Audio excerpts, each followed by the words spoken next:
Hey guys, welcome back to grace with Hema Shetty. ಹೇಗಿದ್ದೀರಾ? Hope ಎಲ್ಲ doing extremely well. Guys, ಇದು ಬಂದು ನನಗೆ ಹುಷಾರಿಲ್ಲದ ನೆಕ್ಸ್ಟ್ ಡೇ ವ್ಲಾಗ್ ಆಗಿರುತ್ತೆ, ಆಯಿತಾ. ಸೊ ಅದಕ್ಕೆ ನನ್ನ ಮುಖ ಸ್ವಲ್ಪ ಡಲ್ ಆಗಿದೆ. ಸೊ ಲೈಕ್ ನಾನು ಅಡುಗೆ ಮಾಡೋಣ ಅಂತ ಬಂದೆ ಕಿಚನ್ಗೆ.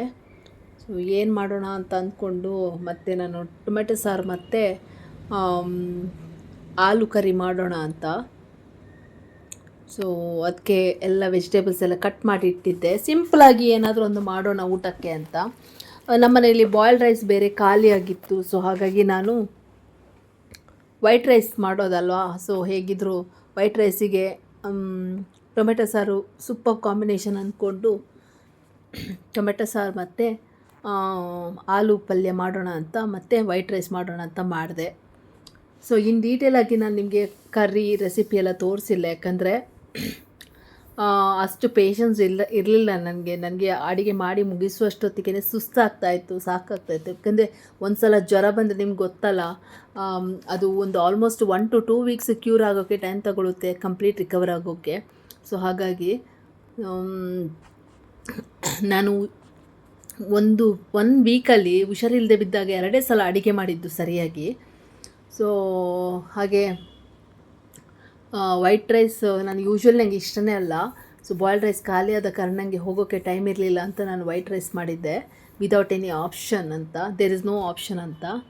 ಸೊ ವೈಟ್ ರೈಸ್ ಮತ್ತು ಟೊಮೆಟೊ ಸಾರು ಮತ್ತು ಆಲೂ ಕರಿ ಮಾಡಿದ್ದೆ. ಅದು ಸೂಪರ್ ಕಾಂಬಿನೇಷನ್ ಅಂತಲೇ ಹೇಳ್ಬೋದು.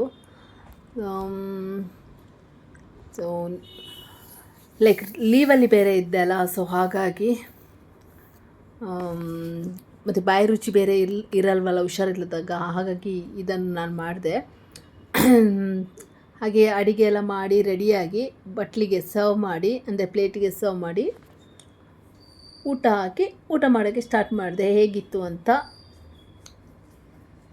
ನೋಡೋಣ. ಅಂದರೆ ತುಂಬ ಚೆನ್ನಾಗಿ ಬಂದಿತ್ತು. ಸ್ವಲ್ಪ ಸ್ಪೈಸಿ ಆಗಿತ್ತು. ಊಟ ಎಲ್ಲ ಆದ ನಂತರ ನಾನು ಹಾಲು ಬಿಸಿ ಮಾಡಿದೆ.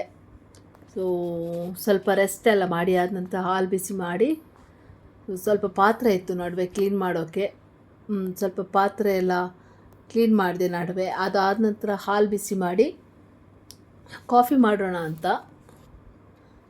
ಸೊ ಬಿಕಾಸ್ ತುಂಬ ವೆದರ್ಸ್ ಕ್ಲೌಡಿ ಆಗಿತ್ತು, ಮತ್ತು ನನಗೆ ಥ್ರೋಟ್ ಪೇನ್ ಬೇರೆ ಆಗಿತ್ತು. ಥ್ರೋಟ್ ಪೇನ್, ಕೋಲ್ಡ್ ಫೀವರ್ ಆಗಿತ್ತಲ್ಲ, ಅದಕ್ಕೆ ಕಾಫಿ ಕುಡಿಯೋಣ ಅಂತ. ಸ್ಪೆಷಲಿ ನಾನು ಮಾಡುವಾಗ ಬೆಲ್ಲದ ಕಾಫಿ ಮಾಡೋದು.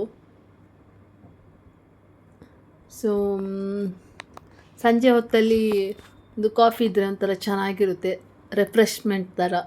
ಸೊ ಅದಕ್ಕೋಸ್ಕರ ನನಗೆ ಕಾಫಿ ಮಾಡೋಕ್ಕೆ ಎಷ್ಟು ಹಾಲು ಬೇಕೋ ಅಷ್ಟೇ ನಾನು ಸಪ್ರೇಟಾಗಿ ತೆಗೆದಿಡೋದು, ಇಲ್ಲದ್ರೆ ಎಲ್ಲ ಹಾಲಿಗೆ ನಾನು ಇದು ಹಾಕೋಕ್ಕೆ ಹೋಗಲ್ಲ. ಬೆಲ್ಲದ ಕಾಫಿ ಮಾಡಿದೆ, ಚೆನ್ನಾಗಿರುತ್ತೆ ಒಂಥರ.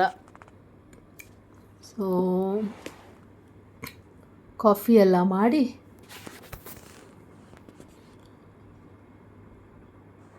ಕಾಫಿ ಕುಡಿದು, ಫಸ್ಟ್ ನಾನು ಕಾಫಿ ಎಲ್ಲ ಮಾಡಿದ ನಂತರ ಸ್ವಲ್ಪ ಸೋಸ್ತೀನಿ, ಆಯಿತಾ. ಅದು ಇಲ್ಲದೆ ಹಾಲಿದೆ ಕೆನೆ ಎಲ್ಲ ಇದ್ದರೆ ನನಗೆ ತುಂಬ ಇಷ್ಟ ಆಗಲ್ಲ, ಅದಕ್ಕೋಸ್ಕರ ಕಾಫಿ ಮಾಡಿದೆ. ಚೆನ್ನಾಗಿತ್ತು ಒಂಥರ. ನೋಡಿ, 2 ಗ್ಲಾಸ್ಗೆ ಸರ್ವ್ ಮಾಡಿ. ಇತ್ತೀಚೆಗಂತೂ ನನಗೆ ಕಾಫಿ ಅಡಿಕ್ಷನ್ ಜಾಸ್ತಿ ಆಗಿಬಿಟ್ಟಿದೆ. ಎಸ್ಪೆಷಲಿ ನನಗೆ ಬೆಲ್ಲದ ಕಾಫಿ ತುಂಬ ಇಷ್ಟ ಆಗುತ್ತೆ. ಕಾಫಿ ಸರ್ವ್ ಮಾಡಿದೆ, ತುಂಬ ಚೆನ್ನಾಗಿತ್ತು ಬೆಲ್ಲದ ಕಾಫಿ ಎಲ್ಲ. ಬೆಲ್ಲದ ಕಾಫಿ ಆಬ್ವಿಯಸ್ಲಿ ಚೆನ್ನಾಗಿರುತ್ತೆ. ನನಗೆ ಯೂಶ್ವಲಿ ಸ್ವೀಟ್ ಜಾಸ್ತಿ ಇಷ್ಟ ಆಗಲ್ಲ, ಅದಕ್ಕೆ ನಾನು ಕಮ್ಮಿ ಸ್ವೀಟೇ ಹಾಕೋದು. ಆದಷ್ಟು ಶುಗರ್ ಅವಾಯ್ಡ್ ಮಾಡ್ತೀನಿ.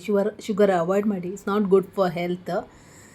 ಸೊ ಇದಾಗಿತ್ತು ಗೈಸ್ ನನ್ನ ಇವತ್ತಿನ ಡೇ. ಹೇಗಿತ್ತು ವಿಡಿಯೋ ಅಂತ ಹೇಳಿ. ಇಲ್ಲಿಗೆ ನಾನು ಈ ವಿಡಿಯೋ ಎಂಡ್ ಮಾಡ್ತೀನಿ. ಐ ಹೋಪ್ ನಿಮಗೆ ಈ ವಿಡಿಯೋ ಇಷ್ಟ ಆಗಿದೆ ಅಂತ ಅಂದ್ಕೊಂಡಿದ್ದೀನಿ. ಇಷ್ಟ ಆದಲ್ಲಿ please it like, share, comment and subscribe to my YouTube channel. ಇನ್ನೊಂದು ಹೊಸ ವಿಡಿಯೋ ಜೊತೆಗೆ ಸಿಗೋಣ. Until then see you, take care, bye bye. Thank you so much for watching. Lots of love.